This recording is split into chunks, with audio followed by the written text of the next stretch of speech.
High ratings in the air, lambs on the ground, funny ha-has at home. News from the portal, delivered relatively quickly. This is NGTV Newsgrounds with your host, Charles Bennett. Good evening, I'm Charles Bennett. Our top story tonight, Egypt Air Flight 990 crashed into the Atlantic Ocean near Nantucket earlier today. All 217 passengers on board are presumed dead. In other news, we're bringing you the best local haunts and happenings, followed by a special conversation with one of the internet's most exciting creators, the mind behind Newsgrounds, Tom Fulp. He will be joining us via satellite shortly to discuss the future of web entertainment and digital storytelling. But first, our very own John Lithgow, not that one, is live at the annual Doylestown Halloween Fair. What's going on over there, John? Yes, good evening, Charles. I'm standing here on Maple Street in the beautiful Doylestown, where the annual Halloween Fair is in full swing. Everyone is celebrating the occasion, Charles, with the pride of the gathering being the 10-foot-tall wood-burning crow, sponsored by the local bakery. The whole town is partaking in the festivities. It's incredible, Charles. Families, children, and vendors alike are all dressed as haunting ghosts, goblins, Chewbacca's, and not to mention the large number of robots. Speaking of, here comes a robot. What's your name, buddy? Timmy! Tell us, Timmy, what are you supposed to be today? I'm the Y2K robot, here to break all the computers! Let's hope it's all in good fun. Moving on, we have one of the organizers here to talk a little bit about the festivities. Mrs. Delaney. Hi, John. Now, you're one of the organizers, but from what I understand, you're also the town librarian? That's right. Many of the organizers and people involved are from the community. With all the costumes and whatnot, it's pretty easy to blend in, but there is, in fact, a lot going on behind the scenes. Being a librarian, you must be able to give us some info about the star of the show. The big crow statue behind us? It's a very unique choice, given the abundance of Halloween horrors. Well, the crow is, part of the local folklore. Local folklore? Care to explain exactly what you mean by that? I'm sure the viewers at home would love to know more. I do need to go. Sorry, organizing and whatnot. Huh, that's interesting. Mrs. Delaney seems to be leaving the area at a brisk pace. Oh well, at least Timmy the Y2K robot wanted to talk to us. For NGTV News, I'm John Lithgow. Back to you, Charles. Thank you, John. If Y2K wipes us out, at least we'll go with pumpkins in hand. It's not a bad way to go, in my opinion. Moving on, here to answer some of your questions is Martin, a parapsychologist and the host of Full Moon Signal on WNBB Radio. Marv, great to have you. Please, before we begin, I must ask you something. It says here your name is, and I quote, Marvin Martin. That can't be true, can it? Great to be here, Charles. And as for my name, it can't be, but alas it is. Like many things in our world. Fair enough, Marv. Fair enough. Now, as you probably know, we've been hearing reports about missing pets in the tri-state area lately, and a lot of theories are running rampant. Some are even reporting linking it to some kind of cultist activity. Personally, I find it all a bit silly, but being a professional parapsychologist, what do you make of it? Well, Charles, I've been getting calls all week. Weird symbols carved into trees, black vans stalking teenagers, and weird winged creatures on bridges in the middle of the night, and, of course, some missing stray cats, too.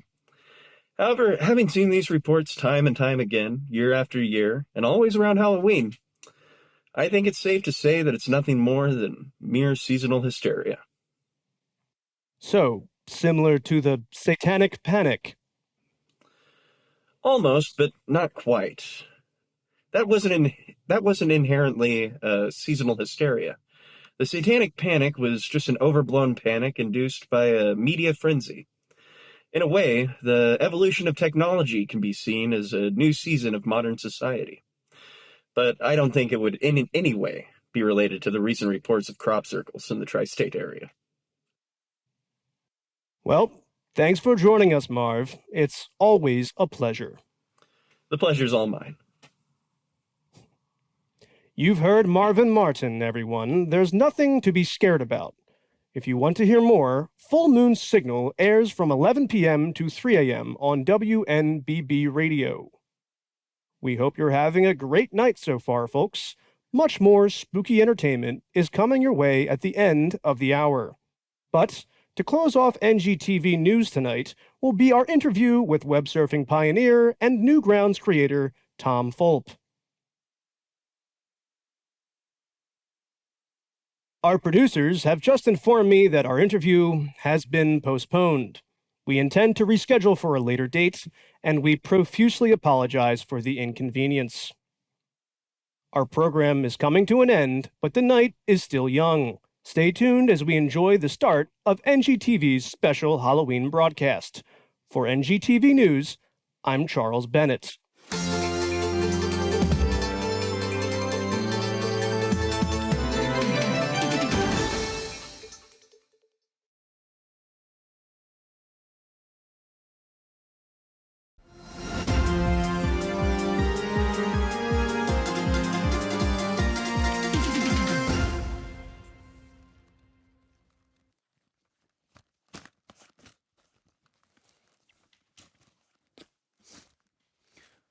We interrupt this program with breaking news. It has just been confirmed that Tom Fulp, the internet pioneer who is supposed to be on the show tonight, has been reported missing by family and coworkers.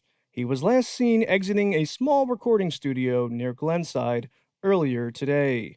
Our very own John Lithgow, again, not that one, has been dispatched and will arrive on location shortly. Stay with us for live updates as the story develops. For NGTV News, I'm Charles Bennett.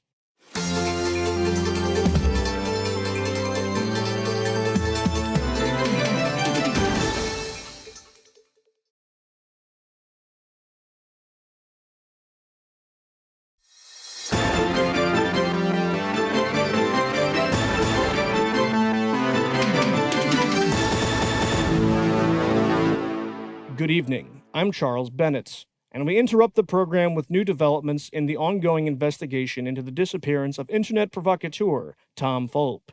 For those just tuning in, Tom was supposed to be live with us tonight, discussing important topics, but was instead reported missing by his family and coworkers earlier today. He was last seen at the Newsgrounds office in Glenside, Pennsylvania. On scene now is our very own John Lithgow. Not that one. What's going on, John? Can you give us any info? Let me tell you, Charles, the situation here is intense. As you can see, the area is swamped with police. The entire perimeter shut down with no one allowed inside. Here I currently am at the last known sighting of Tom Fulp. Authorities have been private with most of the information and declined to interview at this point in time. But Charles, we were able to get an interview with one person, someone who I think will shed new light on what happened here tonight. Here with me is one of Tom's neighbors, Will. Now, Will, what can you tell us about Tom's disappearance? Tom's a great guy, and he's also my neighbor. He's also, sorry. It's okay, Will. This is definitely a difficult time for all of us. Would you happen to know or suspect anything about Tom's whereabouts? Probably not. No. Sorry. Thank you for talking to us, Will. Looks like this is a dead end. I'll keep looking. Someone's bound to know something. Back to you, Charles. Thank you, John, and thank you, Will. While John was reporting from the site, our producers informed me that we've obtained exclusive security footage from the office entrance. Now, I must advise viewers that the following content will be disturbing. Please watch with caution.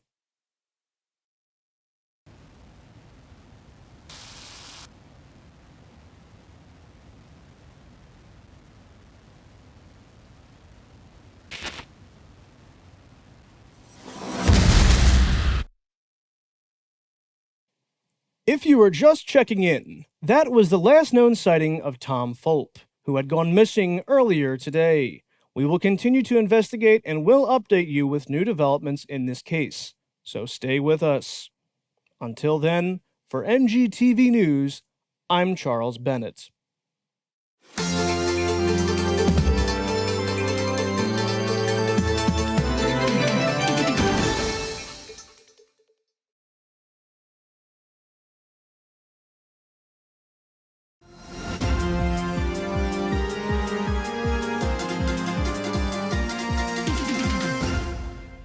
The NGTV Halloween special has been delayed and will continue later tonight. We have a wide panel of guests lined up tonight to talk with us about the mysterious case of Tom Fulp. Our first guest, Professor Alan Razlick from the University of Michigan. Good evening, Professor.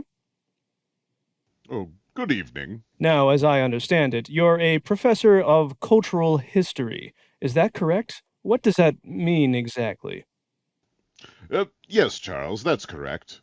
As to what it means, you see, a cultural historian studies the attitudes, beliefs, and practices of past societies, developing an understanding of how they view the world. Very understanding and very interesting, Professor. How exactly do you do that, if you don't mind me asking? Oh, not at all, not at all. It's quite simple, really. You see, since we, cultural historians, explore and examine a wide range of art, rituals, artifacts, and even everyday objects to better understand the meanings people have attached to them. The same goes for any events, both global and local. With this knowledge, we in turn see the world a little bit differently. We are able to tell how these cultural elements shape power dynamics, social structures, individual experiences, etc., how they affect life in general. With what is provided, we are able to validate or dismiss theories conjured from the common man. Right. Very interesting. Now, Professor, we have our reporter on the site, and even then there appears to be no evidence of anything occurring. What do you suggest? Yes, Charles. If it wasn't for the footage, we would not have known that this incident even occurred. Tell me, don't you find it strange that the footage doesn't tell us anything, yet provides so much? What exactly is the implication here, Professor? Charles, I believe Mr. Fulp might be involved with some bad actors. Bad actors? What do you mean? Don't you think Mr. Fulp's sudden, almost overnight rise to fame is a little weird?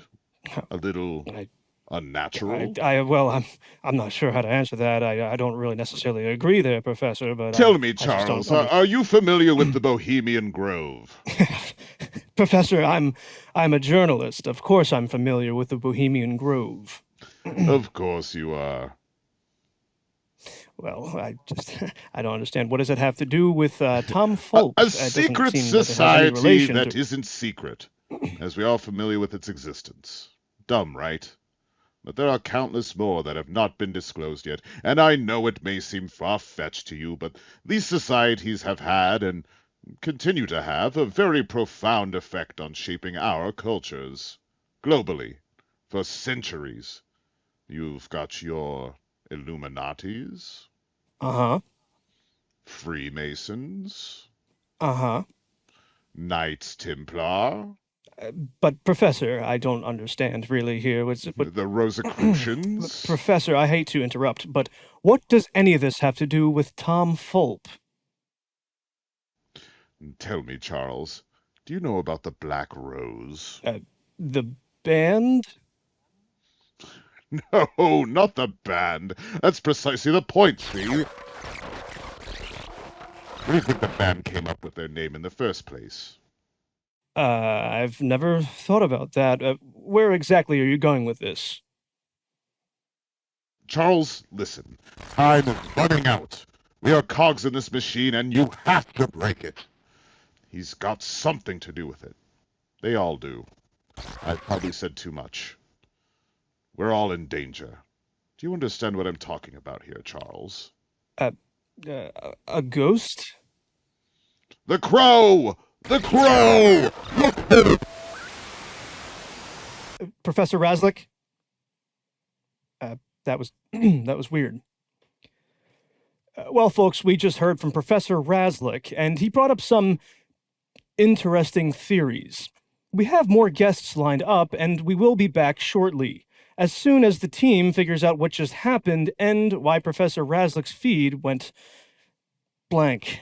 In the meantime, please continue enjoying our regularly scheduled programming. For NGTV News, I'm Charles Bennett. Rachel, what the fuck?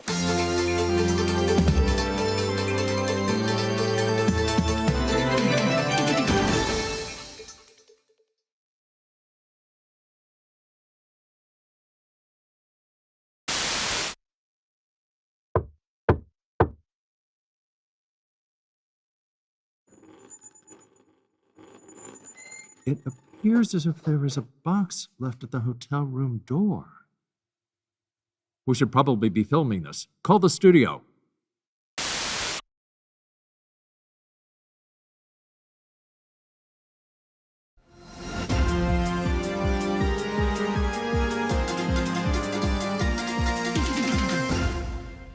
We interrupt this program to bring you new developments into the disappearance of Tom Fulp, as well as have a conversation with his colleague Mindchamber, and later on, we'll be having a chat with Connor Nyberg, and eventually one with...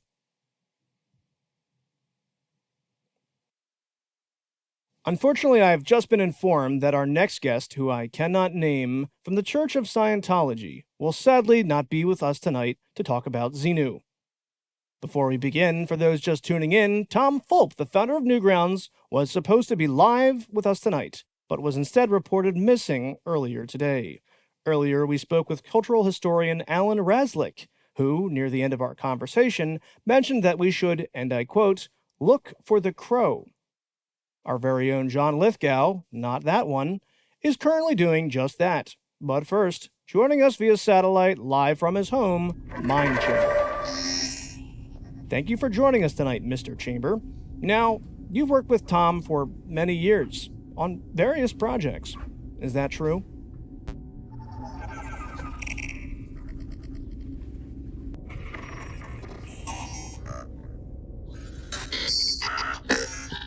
Would you mind telling us what projects in particular that you worked on?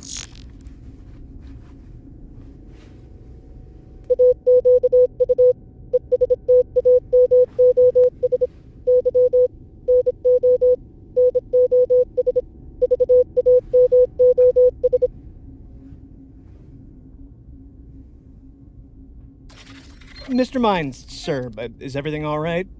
Can you hear me?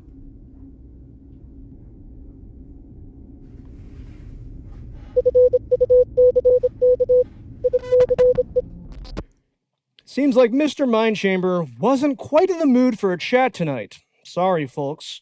Right now, however, we have a live update. Our very own John Lithgow, not that one, is back in Doylestown. Now, John, what exactly are you doing there? Thank you, Charles. I'm back here in Doylestown, just a block from where the Halloween fair was held earlier today. You may recall the 10-foot-tall crow that stole the show. It turns out it was crafted by the staff of the Little Feather Library.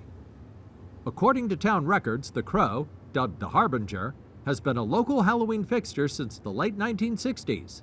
But what most people don't know is that it's based on an older symbol found in the private papers of a Glenside painter named Malcolm Wansruther. It was not easy to obtain this information, especially since the library has been decommissioned for a few years now, as you can see by the state of the building behind me. I've been trying to reach out to one of the parade organizers, Mrs. Delaney, for clarification. Earlier today, she ran from our camera during a brief interview. Sources say she hasn't returned home since. That certainly sounds interesting and mysterious, John, but more importantly, you didn't answer my question. Why are you back in Doylestown? Well, Charles, the reason I'm here is due to a box we received off camera. This showed up in our hotel room just earlier today. There were a few things in the box, but one item leads me to believe that there's something going on. A double-sided card, a meeting location, a symbol of a crow, and a dress code. black turtlenecks only. Back to you, Charles. Thank you, John. Stay alert. And now, we turn to Connor Nyberg, an undercover documentarian who recently interviewed Tom Fulp and may have been the last person to see him. Connor, thank you for your time. Let's dive right in. When did you last speak to Tom? About 3 days ago, we were recording something for some project. He never said what it was exactly, but he talked differently than usual. Vague, poetic almost. He said some weird stuff about being part of something older than Newgrounds. An old grounds? Well, I'm not really sure. He said he'd been elevated, that creativity wasn't something you just conjured, rather, it's something you surrender to. Then he showed me a symbol, a bird of some kind, a crow, but abstract. When I asked him about it, he shrugged it off. It's Ossian. That's all he said. Ossian? Yep, that's what he called it. Later, I traced the symbol. I found it in a book on lost societies of the Northeast. Apparently represents some group called the Turtles or something like that. Couldn't just pass your mind as a gag that you were falling for? The new millennium is approaching. Of course, there are a lot more pranks lately with the rise of technology. I don't know, really. Let's put it this way. Before all this, I was filming a doc about online cults as an emerging threat. Then Tom vanished, and I keep getting crows in my voicemail. I'm sorry. Crows in your voicemail? Yeah, literal crow sounds, looped backwards. I didn't even tell anyone I was working on this. Right. That's peculiar. What did you make of it? Right now, nothing, but I'm looking into it. Could be something interesting. Couldn't agree more. Thanks for sharing that one with us, Connor. And thank you for your time. Thanks for having me. That's all for now. Stay with us for more updates. For NGTV News, I'm Charles Bennett.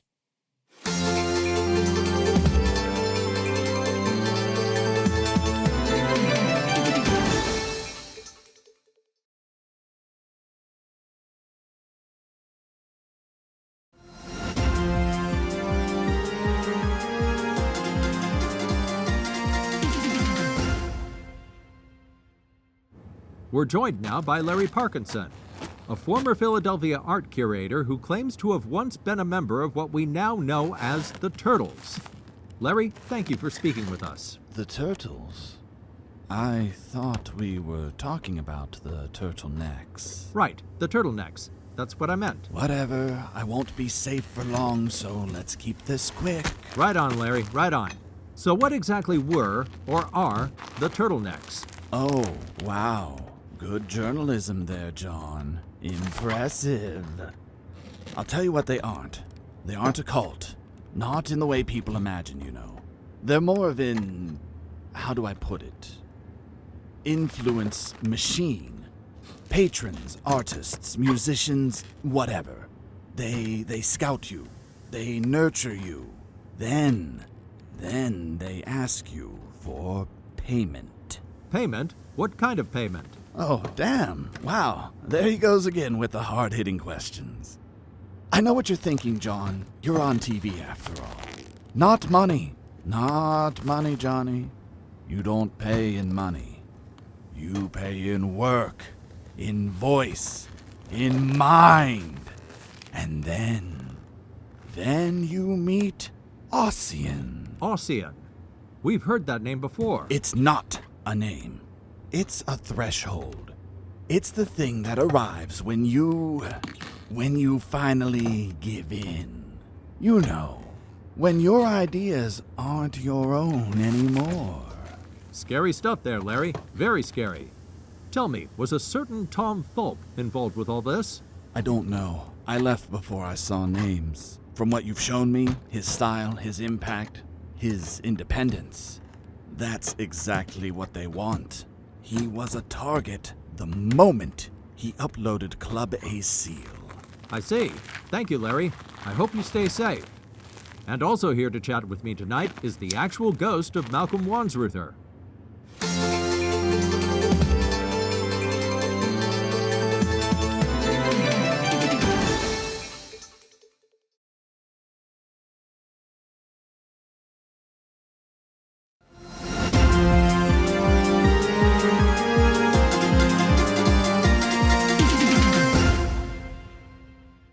Good evening again. I'm Charles Bennett.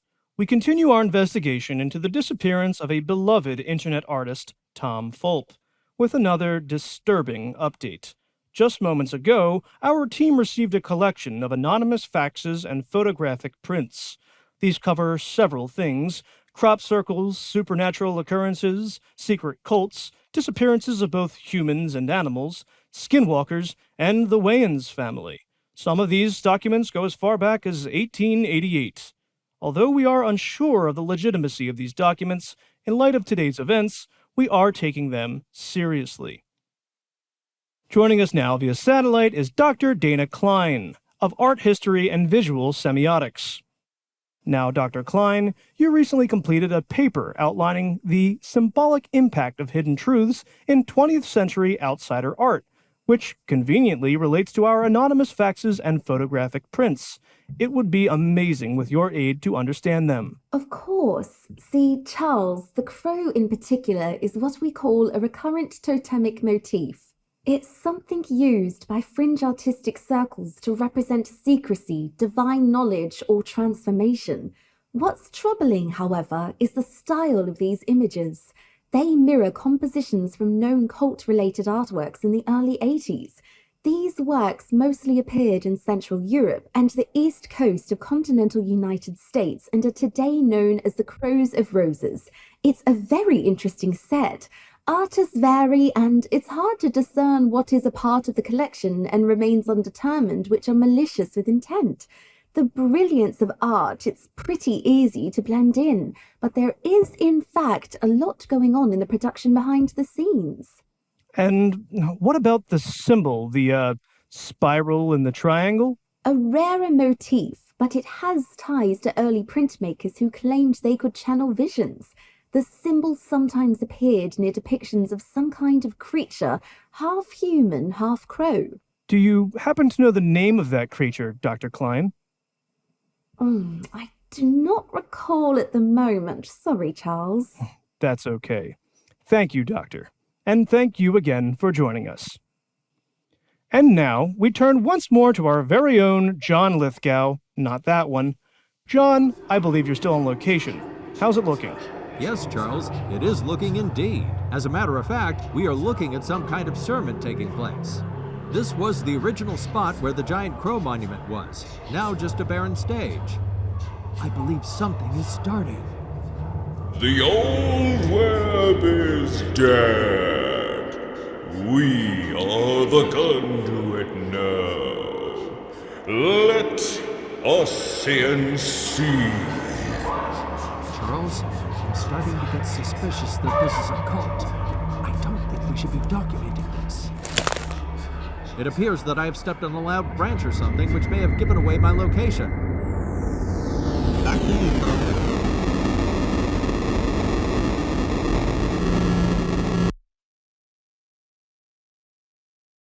As John was... We got a delivery to the station.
We found Tom Fulp.